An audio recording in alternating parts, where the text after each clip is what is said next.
Mutfaktan çıkan suyla bitki yetiştiriyoruz. Bakalım nasıl oluyormuş. Hadi görelim.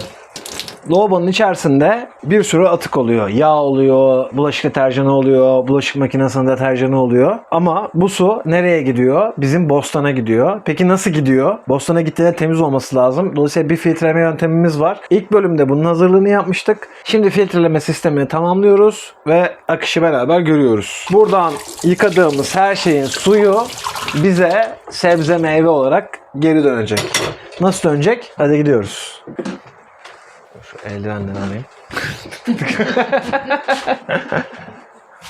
Şimdi mutfaktan çıkan suyumuz görüyorsunuz. Buradan akıyor. Şimdi bunu biz eğer basit doğal yöntemlerle filtrelersek bostana götürüp sebzemizi, meyvemizi bu suyla yetiştirebiliriz. Dolayısıyla bu aslında atık bir su değil. Bu değerlendirilmemiş bir su. Dolayısıyla bu suyu nasıl değerlendirebiliriz ona bakacağız. Lavabodan ne geliyor? Yani yemeğimizi yiyoruz. Yağlı tabağımız var, yağlı tavamız var, bir şey var. Onu yıkıyoruz. Dolayısıyla bu mutfaktan da bize gelen su ya yağ oluyor içerisinde ya da bazı deterjanlar oluyor. Bu suyu biraz arıtıp temizlersek bu suyla bir şeyler yetiştirebiliriz. Bunun da aslında böyle çok büyük bir meselesi yok. Basit bir filtreleme yöntemi var. Ne var? İlk olarak aslında ağaç kabukları var. Kızılçam ağacının kabukları kalın ve geniş. Dolayısıyla mutfakta biz ne yıkarsak yıkayalım oradan akan suyun ön bir filtrelemesine ihtiyacımız var. Bu ön filtrelemeyi de bu kızılçam kabuklarıyla yapıyoruz. Yatay bir filtreleme yapacağız ve bunun içerisine kızılçam kabuklarını ovuşturup dolduruyoruz. Su buradan aktığında ilk olarak ne yapacak? Suyun üzerindeki yeşillikler, yağlar, sabunlar bu kızılçam kabuklarında kalacak. Dolayısıyla bir ön filtreleme yapmış olacak. Daha önceden bir güzel ormanda devrilmiş ağaçlardan topladığım kabuklarla dolduruyorum. Dengem bozulur, sersem yani. Kalkacağım. Hop. Şu an buna nasıl gülmedin ya? Buna gülüyor olman lazım. Her şeyi kenara bırakıp düşmeme gülüyor olman gerekiyordu. Hiç yorum yok şu an, inanılmaz. Düştük, kalktık ama yıkılmadık. Gülmen lazım Gizem. Çok komik düştüm yani. Arkamda bir odun varmış. Ay, adım atamadım.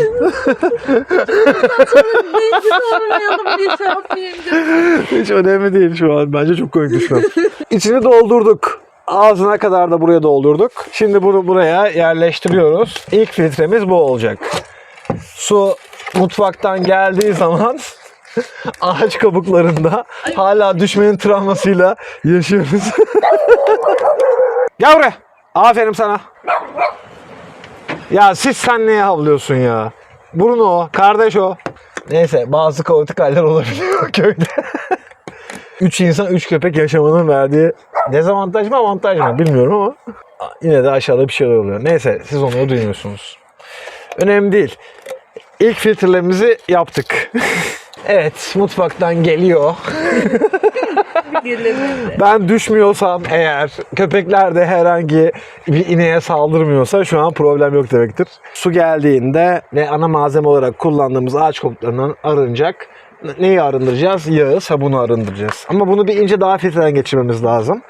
O ince filtre için de aslında şöyle dere yatağından topladığım kumlu taşlı bir karışımım var. Taş yani bu günün sonunda.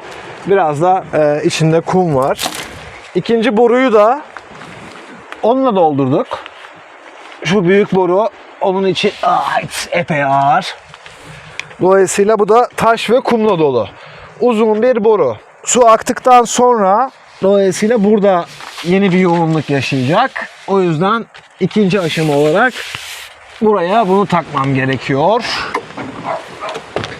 Burayı nasıl doldurduğumla alakalı görüntüler de koyabilirsem koyarım. Çakıllı yerden de geçmiş olacak. Yoruldum. Ya videoyu ikinciye çekiyoruz. Aslında bunu yapmıştık. Ama dikey çekmişiz. Dolayısıyla şu an ikinciye çekiyoruz yani. Aynı işi bir daha yapıyorum ama aynı işi tekrar yapmak öğretiyor da olabilir. O yüzden yapacak bir şey yok. Fark etmez. Burası da hazır. Borumuz buraya kadar geldi. Bostanımız buradan yaklaşık bir 10 metre daha uzaklıkta. Taşlardan da arınan suyumuz bir tur daha filtreden geçecek. O filtre için de buraya bir mekanizma daha yapacağız. Bunun içerisine ne koyuyoruz? Aslında bacadan çıkan atıkları koyuyoruz. Öneriliyor mu? Hayır. Çok böyle önerilen bir şey değil.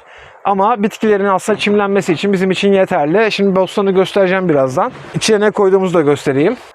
Buradan gelen su bir de bizim bacadan çıkan kurumumuzdan geçecek.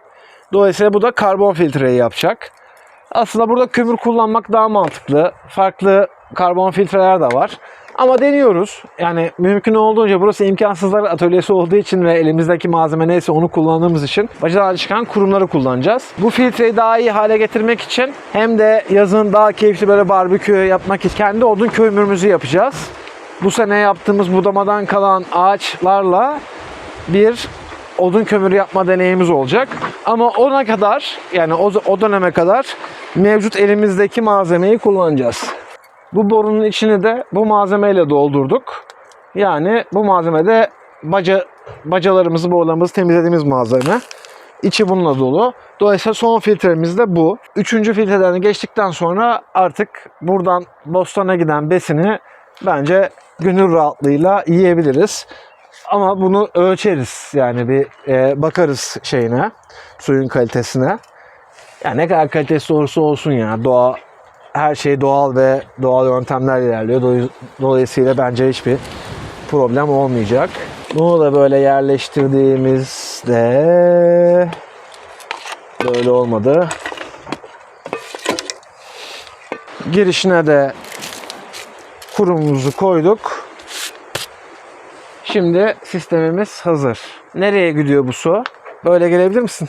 Suyumuz arındı. Oradan buraya geldi. Arındıktan sonra bu hattan komple geçti. Ve buradaki bostanımıza geldi. Test edelim. Bakalım sistem çalışıyor mu? Görelim. Mutfaktaki suyu açalım. Mutfaktaki suyu açtıktan sonra buraya su ne kadar geliyor? Nasıl geliyor? Onu bir görelim.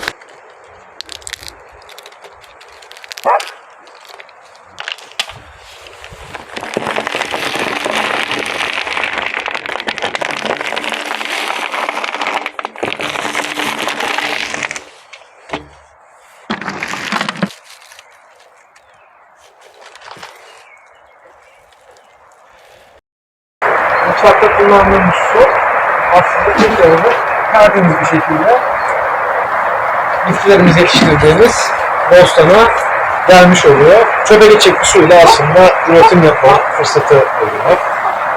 Bununla mı kurtaracağız dünyayı? Hayır. Bununla dünyayı kesin kurtaramayacağız. Bununla beraber dünyayı kurtaramasak da kendi yaşamımızı etkileyen önemli bir hali var bunun. Çünkü ben burada şebekeye bağlı yaşamıyorum. Yağmur suyu biriktiriyorum ve o biriktirdiğim yağmur suyuyla yaşıyorum. Dolayısıyla suyun her bir gramı benim için çok kıymetli.